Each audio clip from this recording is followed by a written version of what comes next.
to Beauty and the Bookcase, where we take a book and we make a look. For today's video, we're going to be talking about Philip K. Dick's The Man in the High Castle. Now, if his name sounds familiar, you might know him from his best-selling book, Durandra's Dream of Electric Sheep, which you also might know as the movie Blade Runner.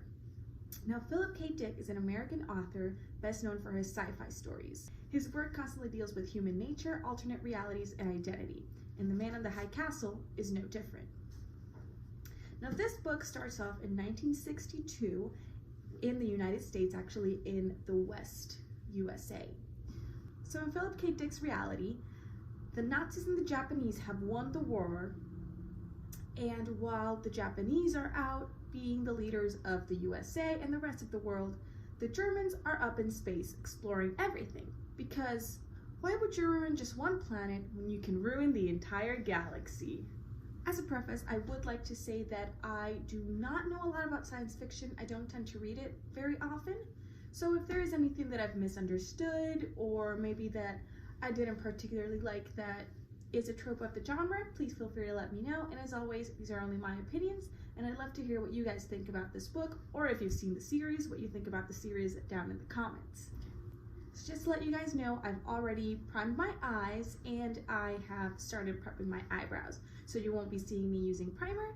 If you do want to know what I'm using, it is in the comments below, but I will let you know real quick. This is the Thank Me Later Face Primer by Elizabeth Mott. This has a really, really cute holographic kind of effect, so it's pretty fun.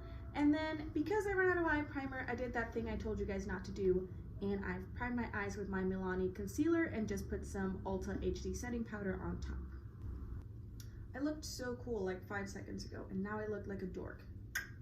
Anyway, okay, so The Man in the High Castle is much shorter than the book I did last week, but it's very different. It's very, very different, and before getting into like what I did enjoy about this book, I do want to talk about a couple things that I wasn't the biggest fan of.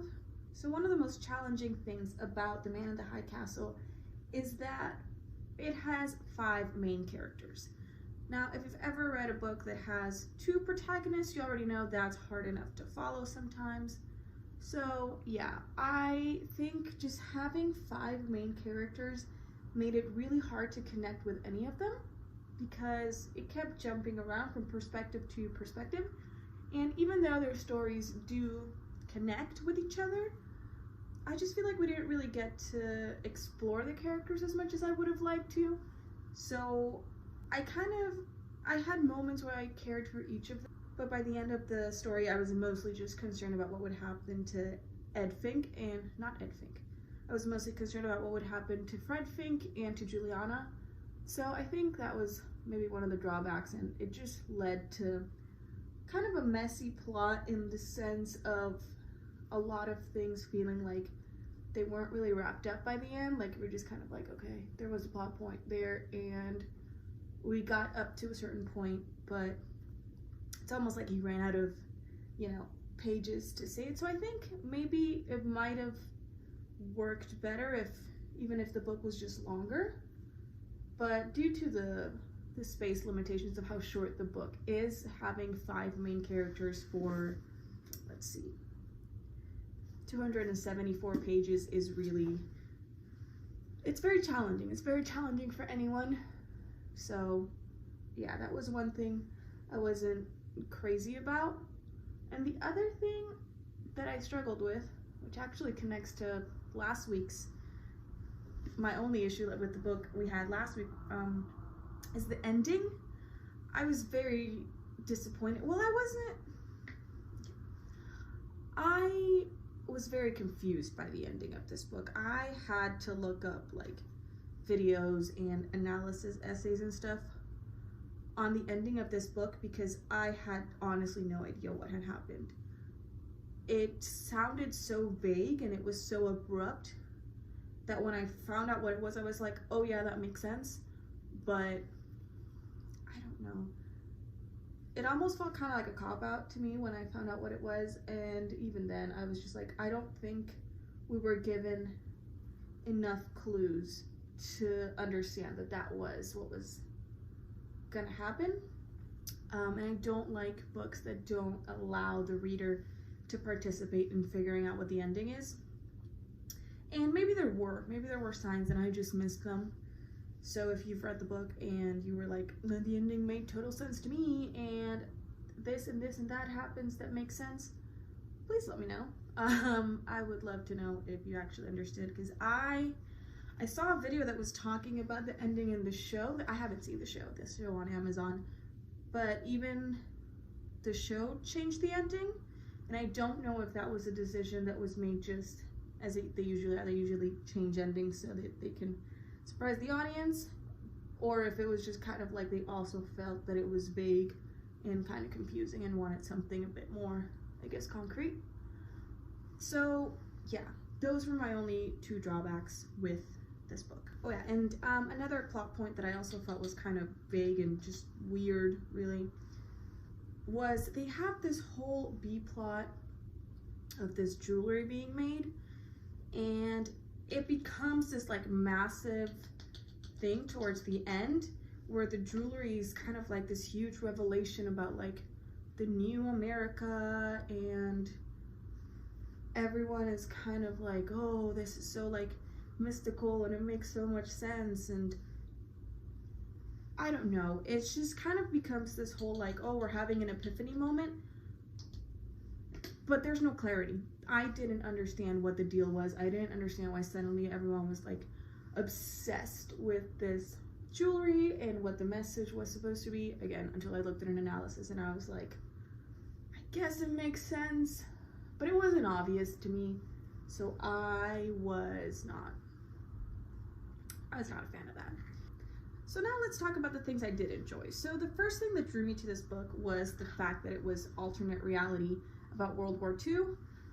If you know me, you probably know I'm obsessed with World War II, especially the German side of the war. I don't know what my fascination is, but if there's a book about Nazis, I've either read it or I want to read it. So my boyfriend actually got me this book for Christmas because he really likes Philip K. Dick. He'd read Do Androids Dream of Electric Sheep, so he was like, well, here's a book by this author that I enjoy that has Nazis, so perfect for you.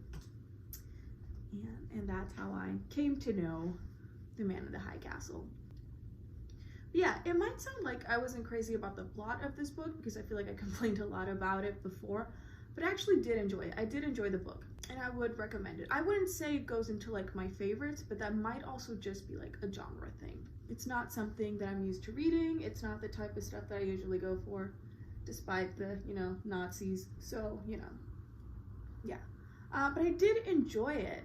I think the alternate history has a really compelling angle of like about human nature, because when you're reading the book, I mean, you have of course your moments where they are of course talking about Nazis and the Japanese and all that, and that is different from our reality, but the things that the characters go on doing and a lot of the problems that they might face are very much things that could happen in our reality.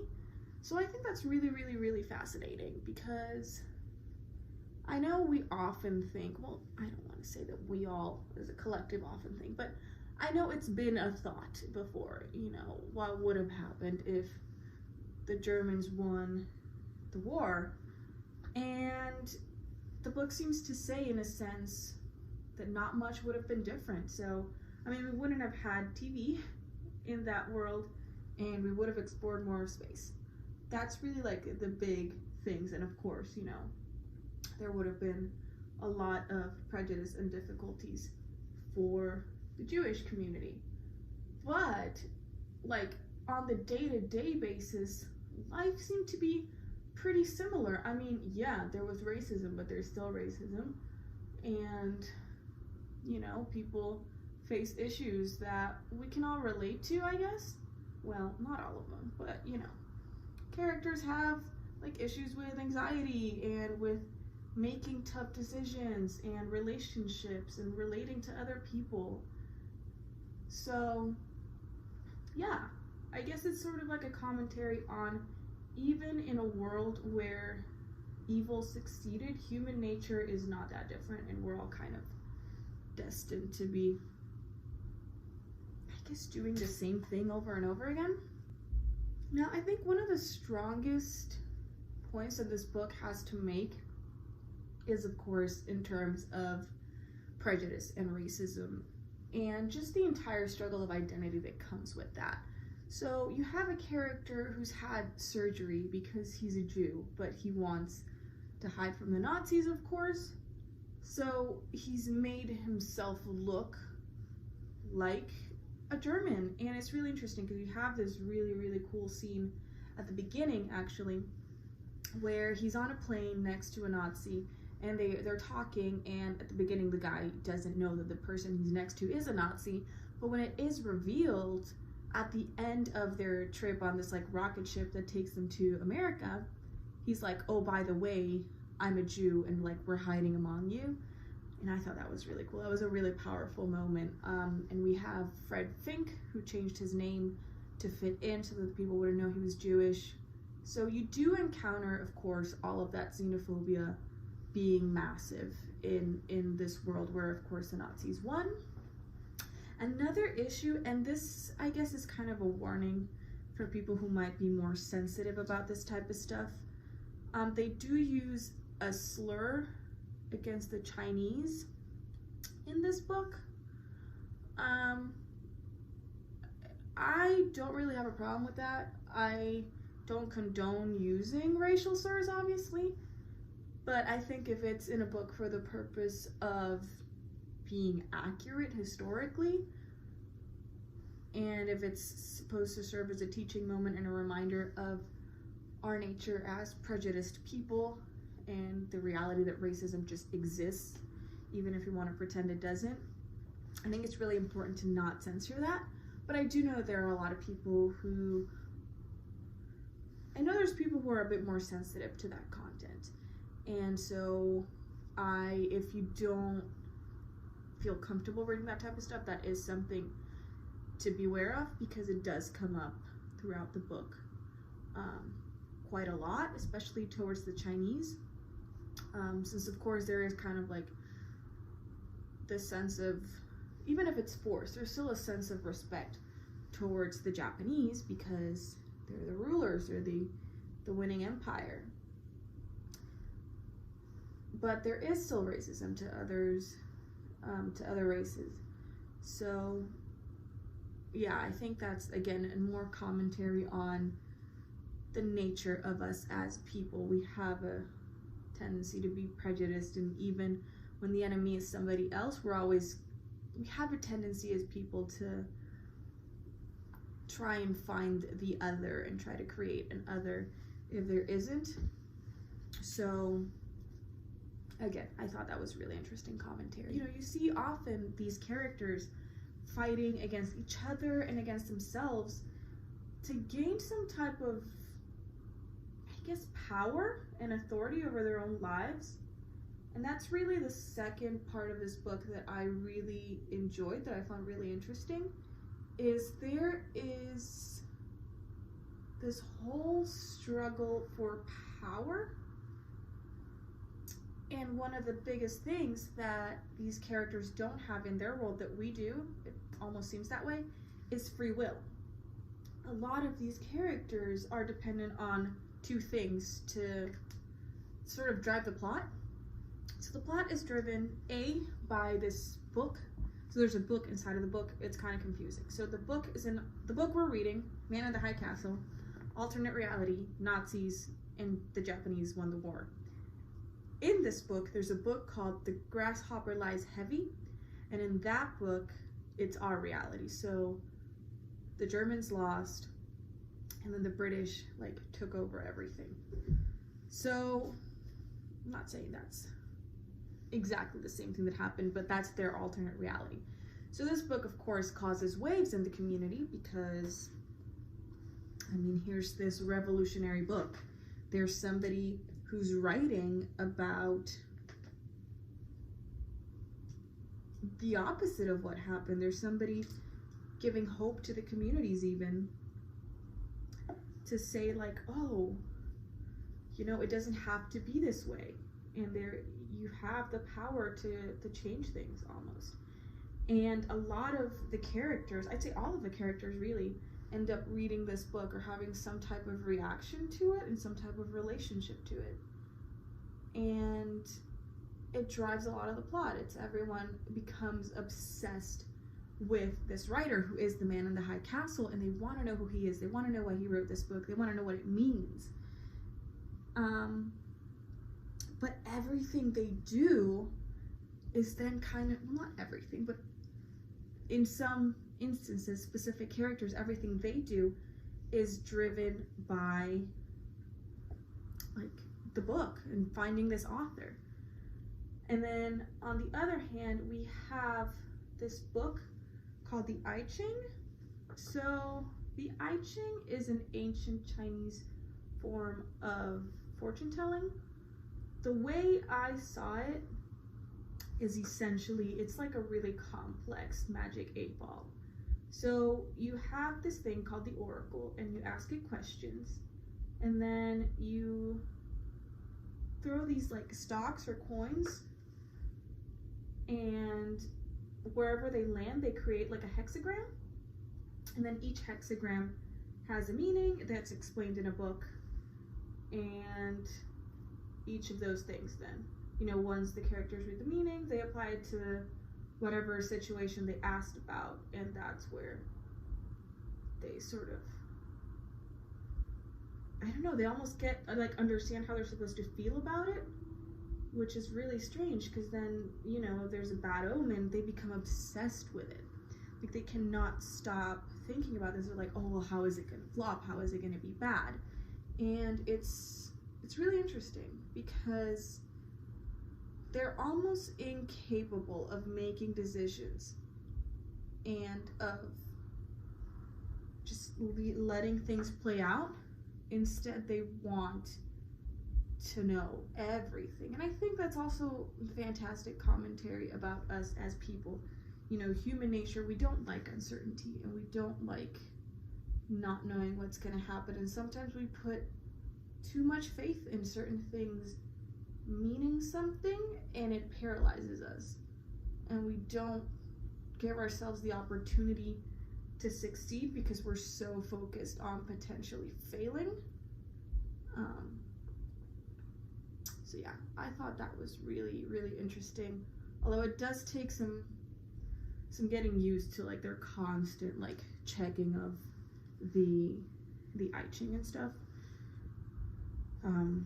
Yeah, it takes some getting used to, unless, I don't know, it might just be my own personal limited experiences with sort of like more new age forms of, I guess, spirituality. But in my case, yeah, it was a little tough getting through and like understanding, I guess, the power that this had over them. But yeah, but at the end of the day, I think the core message, well, there's two core messages, I think, of this story. So one of them is a message about deception.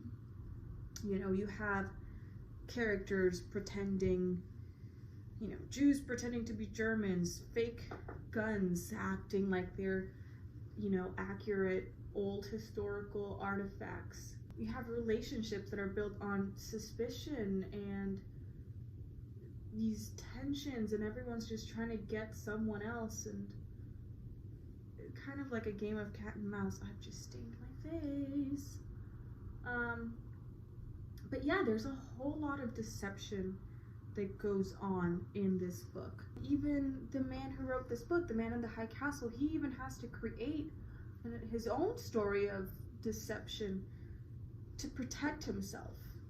And yeah. And, you know, at the ending, then the reader himself, well, themselves is deceived. It's deceived. You thought you understood what the plot was. You thought you understood where things were going. And then it turns out that nothing is what it seems. So it's very, very interesting that it took sort of that whole idea of deception and made it a central point, because it makes you question everything, even the story itself, even the author. But I think genuinely one of the reasons why I really liked this book, and what I would say is the core message of this book, is about, quite frankly, cheesy as it may sound, it's about the power of books. Because everyone is so obsessed with that book, The Grasshopper Lies Heavy. And it has such a power to change their lives and change their decisions and give them confidence or comfort, even a better, a better life, a better future. And that's what good books should do. Good books should push people to feel inspired and to feel brave and to feel like they finally can have some type of authority. But at the same time, there's a certain ideal that the only books that have anything important to say are books that are at least based on reality, and that there's nothing to fiction. But I think fiction is just a reflection of our realities. I've never read a book that hasn't given me some type of message, hasn't had me walk away with some type of understanding of the universe or human nature, which is really why I enjoy to read the type of fiction that I read, because it's always about human nature. It's always about why people do the things they do, why we are the way that we are. And I think it's really interesting and has a lot of power to it.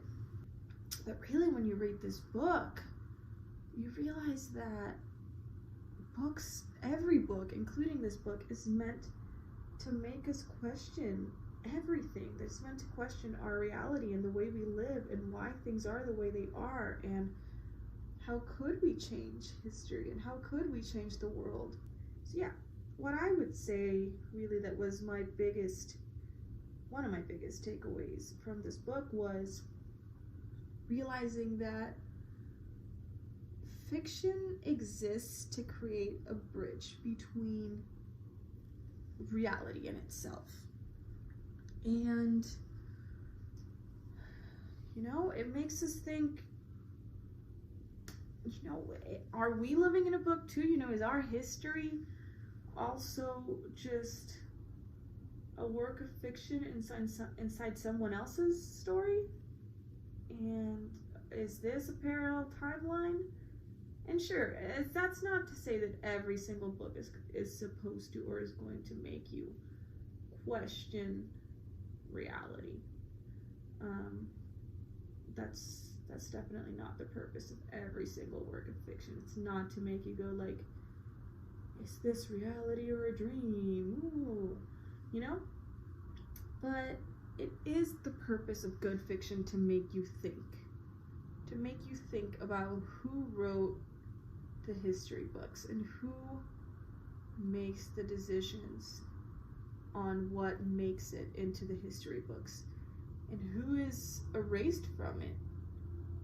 And I guess that's just what this book really made me think about, was if there's alternate realities, if there's different versions of this universe, or if this universe could become something else, would we as people change? Or would we still make the same choices? Would the darkness still exist? Would it even matter? So, I think good fiction does a stellar job in blurring the lines of reality until you don't know if fiction is what's fake, or if it's what's fake is the deceptions that we put on every day in our lives. All right, and here's our final look. So yeah, so that was my review of Philip K. Dick's The Man in the High Castle. If you've read this book or if you're interested in reading it, I'd love to hear your thoughts. And if I were to give this book a score, I'd probably give it a 6.5 or a 7. I think for the length of it, having 5 different perspectives was too much, and I wasn't really a fan of the ending. But honestly, I thought it was a good book. I think it's a good introduction maybe if you're not super into science fiction, because it's not the super heavy out in space Star Wars kind of science fiction. It's more an alternate history. So yeah, I'd probably give it a 7. As always, if you guys like this look, make sure to leave a like, leave a comment if you liked the video, subscribe, and if you recreate this look, make sure to tag me on Instagram. My @ is down below in the description. So is everything that I've used on my face during this video. And I will see you guys next time when we'll be talking about A Tale for the Time Being. Bye!